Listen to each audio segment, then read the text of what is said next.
नांदेड लोकसभा पोटनिवडणूक आणि विधानसभेच्या एकूण 9 जागेसाठी उद्या मतदान प्रक्रिया पार पडणार आहे। मतदान प्रक्रियेसाठी नांदेड जिल्हा प्रशासन सज्ज झालंय। नांदेड लोकसभा पोटनिवडणुकीसाठी 19 उमेदवार निवडणुकीच्या रिंगणात आहेत, तर विधानसभेच्या एकूण 9 जागेसाठी 165 उमेदवार मैदानात आहेत। याचा आढावा घेतला आमचे प्रतिनिधी कमलाकर बिरादार यांनी। नांदेड लोकसभेची पोटनिवडणूक आणि विधानसभेची निवडणूक उद्या होऊ घातलेली आहे आणि त्याची पूर्ण तयारी आता जी आहे ती शासनातर्फे करण्यात आलेली आहे। आपण बघू शकतो नांदेडचं हे शासकीय पॉलिटेक्निक कॉलेजचं ग्राउंड आहे। या ठिकाणी जे आहे ते मतपेट्याचं वितरण या ठिकाणी करण्यात येणार आहे।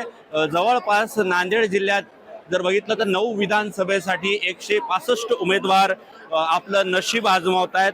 त्यासाठी जे आहे जवळपास 3088 बूथ केंद्र या ठिकाणी निर्माण करण्यात आलेले आहेत। तर जवळपास 15,000 कर्मचारी आणि त्याचबरोबर 8,000 इतके जे आहेत पोलीस कर्मचारी या कामासाठी तैनात करण्यात आलेले आहेत। सर्व जे सुविधा आहेत त्या मतदान केंद्रावरती देण्यात आलेल्या आहेत। तर नांदेड जिल्ह्यात जर बघितलं तर लोकसभेसाठी एकूण 19 उमेदवार आपलं नशीब आजमावताना आपल्याला पाहायला मिळत आहेत।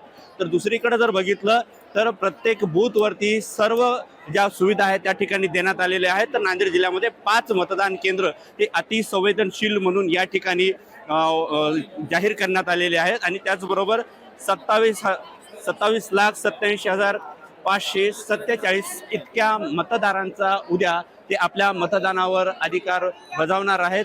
आणि उद्याच्या होऊ घातलेल्या या निवडणुकीमध्ये जी तयारी आपण बघितलेली ही पूर्णतः झालेली आहे आणि काही वेळातच या मतपेट्या जे आहेत ते बूथ केंद्रावरती रवाना होणार आहेत। कमलाकर बिरादार, लोकशाही मराठी, नांदेड। लोकशाही मराठी ऐका, पहा, जागरूक रहा।